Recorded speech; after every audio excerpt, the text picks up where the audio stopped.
झारखंड के कलाकार आए होंगे, संसदीय क्षेत्र के, रांची संसदीय क्षेत्र के सभी कलाकारों को, जिनकी संख्या भी मुझे बताई गई 2683, 2683 कलाकार आए हैं। उन सब कलाकारों को संस्कृति मंत्रालय की ओर से बहुत बहुत बधाई देता हूं, शुभकामनाएं देता हूं कि ऐसा सांस्कृतिक महोत्सव के माध्यम से आप रांची में आप जुड़े। 3 दिन से ये कार्यक्रम चल रहा है, समापन हो रहा है, 5 तारीख शुरू हुए। मुझे बताया गया कि माननीय महामहिम राज्यपाल जी भी इस प्रोग्राम में आए और आज 5, 6, 7 और 4 जगह ये प्रोग्राम हो रहा है और हर जगह खचाखच भरे हुए ऑडिटोरियम। इसलिए इस प्रोग्राम की बहुत खुशबू फैली है और इसकी खुशबू दूर तक जाएगी। अब मैं कुछ गाने का तो भाव रखूंगा, लेकिन मैं पंच प्राण बताता हूं, उसी में ही गाऊंगा कुछ, या कुछ और गाना है। अन्नपूर्णा जी क्या गाना? देखिए अन्नपूर्णा जी, मैंने एक अभी राष्ट्रीय संस्कृति महोत्सव में, वो कई लोगों ने देखी, वो अलग थी, लेकिन आज यहाँ मैं कुछ अलग आ देखे, इससे जुड़ा हुआ एक विषय लेता हूं। प्रधानमंत्री ने लाल किले की प्राचीर से कहा कि हमें 5 प्रण लेना है, 5 प्रण, यही हमारे प्राण है। भारत को विकसित बनाना, मानव केंद्रित, भौतिक संसाधन होंगे लेकिन उसमें मानव की संवेदनाएं होंगी विकसित भारत में। भारत को विकसित बनाना पहला प्रण है। 2047 तक, ये बोर्ड में देख रहे हो आप, आजादी का अमृत महोत्सव, 75 साल हमें हो गए आजाद हुए, कैसे चले, कहां तक चले, ये विश्लेषण करना हमारा काम है। लेकिन प्रधानमंत्री जी ने एक रोड मैप दिया है कि हम 2047 तक कैसे चलेंगे जिससे भारत विकसित भारत बने, भारत भव्य बने, भारत विश्व गुरु बने। इसके लिए एक रोड मैप दिया, उसमें 5 प्राण, 5 प्रण नागरिकों को लेने के लिए कहा है। एक कहा है विकसित भारत का प्रण लेना, मानव केंद्रित विकसित भारत। दूसरा कहा है गुलामी के जितने भी अंश हैं उनको मिटाना। तीसरा कहा है विरासत का संरक्षण। ये जो सांसद सांस्कृतिक महोत्सव के माध्यम से विरासत का ही संरक्षण कर रहे हैं। अभी जो एक ड्रामा हुआ, प्ले हुआ, भारत मां पुकार रही है कि मुझे जहरीली आप रासायनिक क्यों मेरे पे डाल रहे हो, जिससे मैं बीमार भी हो गई। और भारत मां ने पुकार पुकार के कहा अभी इस प्ले में, ये हमारी विरासत है कि हम भारत में धरती को मां कहते हैं, ये हमारी विरासत है। विकास भी चाहिए, लेकिन विरासत और विकास का समन्वय ज्यादा जरूरी है। इसलिए पहला प्रण भारत को विकसित भारत बनाना, मानव केंद्रित। दूसरा प्रण गुलामी के अंशों को मिटाना। तीसरा प्रण विरासत का संरक्षण करना। चौथा प्रण एकजुटता, जिसका जिक्र दीपक प्रकाश कर रहे थे, एक भारत और श्रेष्ठ भारत, एकजुटता। और 5वां प्रण कि नागरिकों की ड्यूटी भी है। प्रधानमंत्री कई बार समझाते हैं कि रोड पे चलना आपका अधिकार है, लेकिन लेफ्ट में चलना आपका कर्तव्य भी है।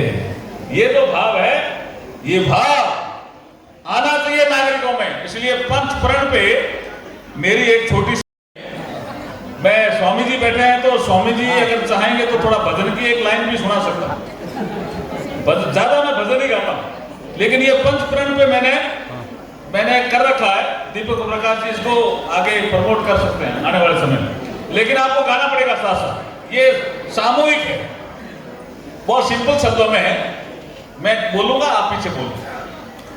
आओ प्रण करें, बढ़ाओ, नहीं मैं बोलूं, गाऊंगा तो बोलना भाई, हाँ, फिर बढ़ाओ भारत का स्वाभिमान। ये तो है लाइन, और उसमें आगे चलता रहेगा, ठीक है। 2 लाइन ही गाऊंगा। आओ प्रण करें, आओ प्रण करें, आओ प्रण करें, आओ प्रण करें, बढ़ाओ भारत का स्वाभिमान, बढ़ाओ भारत का स्वाभिमान, आओ प्रण करें, आओ प्रण करें, बढ़ाओ भारत का स्वाभिमान।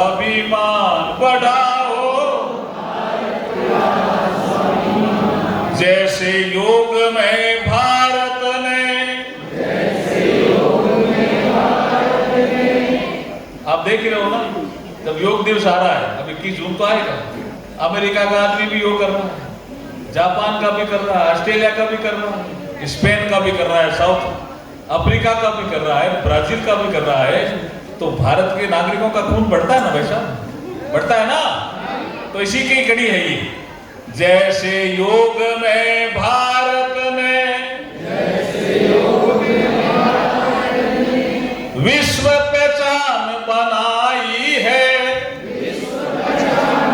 गाना अभी सबको गाना है। जैसे योग में भारत ने विश्व पहचान बनाई है, हर क्षेत्र में भारत को, हर क्षेत्र में भारत को विश्व गुरु बनाना है। आओ प्रण करें, आओ प्रण करें, बढ़ाओ भारत का स्वाभिमान, बढ़ाओ धरती को हम माता कहते। ये भी तो प्ले हुआ, इसको तो जोर से गाइए। दीपक जी आप धीरे गा रहे हो, बोले हो ना। धरती को हम माता कहते, चंदा को हम मामा। आप में से किसी को पता है क्या चंदा को मामा क्यों कह रहे हैं? किसी को जानकारी है? हाँ बताइए, जिसको भी जानकारी है। इट्स ए टेक्निकल एक परिभाषा है, लेकिन साइंटिफिक भी है। लेकिन हम भारत के लोग ही चंद्रमा को मामा कहते हैं। बाकी दुनिया के लोग चंद्रमा को देखते हैं, ठीक है, फुल मून पूर्णिमा जब होती है तो उसको मनाते हैं, लेकिन भारत के लोग चंद्रमा को मामा कहते हैं। और आप भी कहते होंगे, लेकिन आप बच्चे को भी कहते हो, देख लो चंदा मामा आ गया, चंदा मामा, ऐसा कहते हो। लेकिन कहते क्यों ये नहीं सीखते, क्यों कहते? कोई ध्यान किसी को नहीं? चलो मैं बताता हूं इसका कारण क्या है। जैसे मेरी माँ को देखता था। देखिए, माँ की परिधि उसका घर हुआ, तो माँ सबके हैं, मेरी भी रही, अब नहीं है। तो माँ के घर में नजदीक पति भी नजदीक, सबसे नजदीक पति, बेटा भी नजदीक, देवर सब नजदीक, माँ सासू नजदीक, सब नजदीक। लेकिन घर की परिधि के बाद सबसे नजदीक कौन? उसका भाई। तो जब कभी भी माँ को कोई थोड़ा बहुत संकट आता था तो माँ कहती थी, देखो भाई सावधानी रखो, नहीं तो मैं भाई को कह दूंगा। तो बच्चे उसको भाई को मामा, क्योंकि सबसे नजदीक। माँ की परिधि घर, सबसे नजदीक परिधि के बाद भाई, और भी होंगे। ऐसे ही हमारी पृथ्वी माँ है। हम भारत के लोग पृथ्वी को माँ कहते हैं। पृथ्वी की परिधि के सबसे नजदीक कोई ग्रह है तो वो चंद्रमा है, इसलिए वो हमारा मामा हुआ भैया। धरती को हम माता कहते,